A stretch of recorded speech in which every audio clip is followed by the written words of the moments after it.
Welcome to my lecture on eating disorders and introduction. I'm very excited to do this for ENIGMA-U. My name is Esther Walton. I'm an assistant professor in clinical psychology at the University of Bath. For this short lecture, I will take you through a few myths about eating disorders. Then I'm going to talk about the diagnostic criteria for 3 of the most common eating disorders. Then I talk about risk factors, including genetic and non-genetic risk factors, with a short slide on treatment and further reading materials.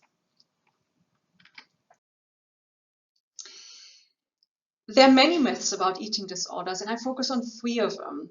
So the first myth that's out there is that eating disorders is a thing for teenage girls. So only teenage girls suffer from eating disorders. And I did a quick search on Google for images, and the only search term I put in was eating disorders, and these are the images I got back, and you can see that there's a quite heavy focus on young women. But that's wrong. Eating disorders can affect anyone at any age, of any gender identity, any socioeconomic background, and I would like to emphasize especially that men can also suffer from eating disorders, and there are quite a few number of engagement initiatives that highlight the need to allow men to come forward with eating disorders too, as well as other individuals across the age range and across socioeconomic backgrounds.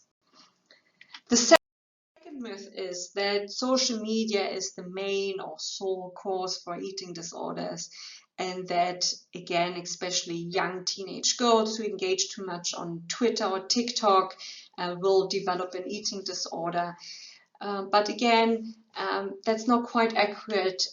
Eating disorders have many different causes, including, of course, social-cultural causes, including an appreciation of thinness that you might come across in various social media platforms. But in addition, there are also psychological causes as well as biological ones. The third myth is a misconception that eating disorders are not that severe. Again, that's completely wrong. There's often an understanding that eating disorders is a fashionable thing for teenage girls to develop, but it's completely misleading. Eating disorders are very severe mental health conditions. In fact, anorexia has the highest mortality of any psychiatric disorder other than opioid use, with very high mortality rates, and it is definitely anorexia as well as eating disorders in general, a condition that has to be taken seriously. So what do I mean when I talk about eating disorders? The 3 most common eating disorders are anorexia nervosa, bulimia nervosa, as well as binge eating disorders. There are other disorders which I will not talk about today, but please look them up, and they're also alluded to in the suggested further reading materials at the end. Anorexia nervosa is characterized by a restriction of energy intake. But importantly, this is relative to the requirements. So if you're already taking in more energy than you require and you reduce that down by just a couple of percentage points, then that would not meet the diagnostic criteria for anorexia. It's important that this restriction leads to a significant low body weight. However, this has to be considered in the context of age, sex, developmental trajectory, and physical health of the individual. So there's now a move away from very clear cutoff points in terms of BMI. It's important to note that especially for young children with eating disorders, BMI measures might not work very well, and here it's more important to look at a percentage point or percentiles, in which percentile the person finds himself or herself in relation to the reference points. Anorexia is also characterized by an intense fear of gaining weight, or alternatively persistent behavior that interferes with weight gain. Most commonly, this would be the engagement in excessive exercise. Thirdly, there's often in patients a misperception of one's own body weight and shape. Okay, and this misconception can also influence the self-worth of a person. There's often also a persistent lack of recognition of the seriousness of low body weight. There are two subtypes in anorexia, the restricting subtype and the binge eating purging subtype. Purging refers to self-induced vomiting or, for example, the use of laxatives. Bulimia nervosa is characterized by binge eating episodes. So these are episodes of eating, often within a 2-hour period, and eating an amount of food that's definitely larger than what most individuals would eat in a similar period of time or under similar circumstances. Importantly, there's also, or this is accompanied by the feeling that one cannot stop eating or lost control of or how much one is eating. In relationship to this feeling of loss of control, there are then afterwards often an engagement in compensatory behaviors such as purging, fasting, or excessive exercise. Just like with anorexia, it's important that this will impact the self-evaluation of a person, and the self-evaluation is excessively influenced by one's own body weight or shape. Binge eating disorder, again, is characterized by binge eating episodes, just like before, that is causing marked distress. But importantly, in binge eating disorders, you do not observe those compensatory behaviors I mentioned on the previous slides. Who is affected? Eating disorders can affect everyone. Generally, the prevalence rates across all eating disorders are about 5% of the population, although those estimates can vary quite a bit.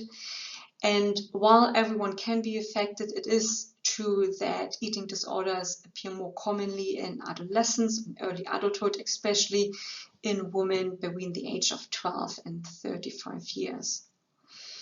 There's often high comorbidity rates with depression, anxiety, obsessive-compulsive disorder, and substance use disorder.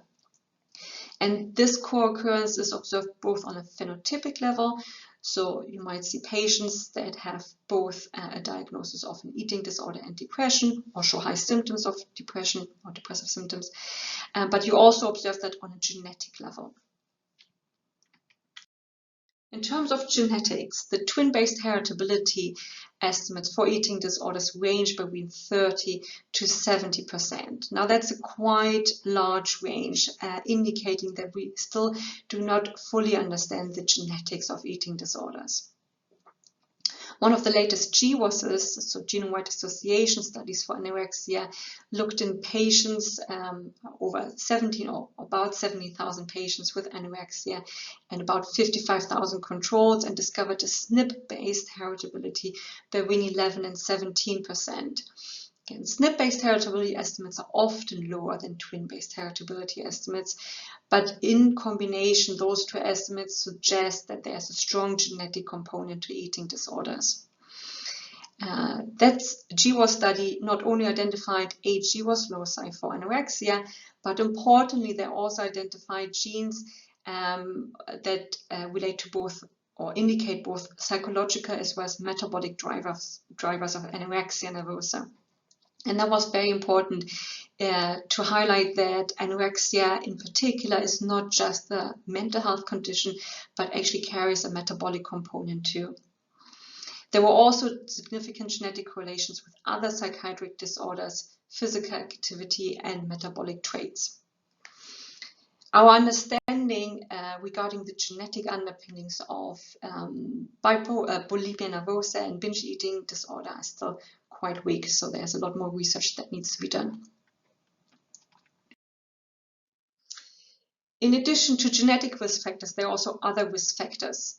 I included a few here, but they are this is by no means an exclusive or inclusive list or comprehensive list of risk factors, but the most commonly or most well-replicated risk factors for eating disorders include an experience of stressful life events during childhood, such as trauma, for example, interpersonal sensitivity or history of sexual abuse, especially during childhood, in addition to personality traits such as perfectionism, persistence, or engagement in physical or extensive physical activity, as well as a drive for thinness.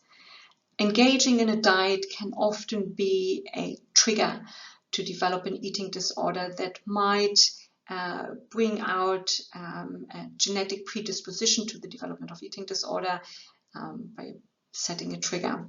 In addition to that, there have been studies identifying a range of pre- and perinatal risk factors, such as prematurity, so being born too early, as well as increased parental age and maternal smoking during pregnancy. In terms of treatment, the first line of treatment is renourishment, so nutritional treatment, trying to get the person back to a more healthy weight, and at which point psychological treatment can also start in young children. That is often family-based. In addition, and especially in older children, complemented by cognitive behavioral therapy, so CBT. Eating disorders are often associated with a range of medical complications, such as heart and gastrointestinal problems, and these would often also be addressed, often pharmacologically. As of now, there's no pharmacological treatment for anorexia, but there have been treatments FDA approved for bulimia nervosa as well as binge eating disorder. Often, first line of treatment for binge eating is, for example, the use of antidepressants. And with that, I thank you very much. I put down 3 suggested reading papers. The first one is the 9 Truths About Eating Disorders. The second paper is explaining in more detail the genetics of the eating disorder. And I also encourage you to look up information materials offered by charity groups in the UK. That would, for example, be BEAT, a charity group for eating disorders. Thank you so much.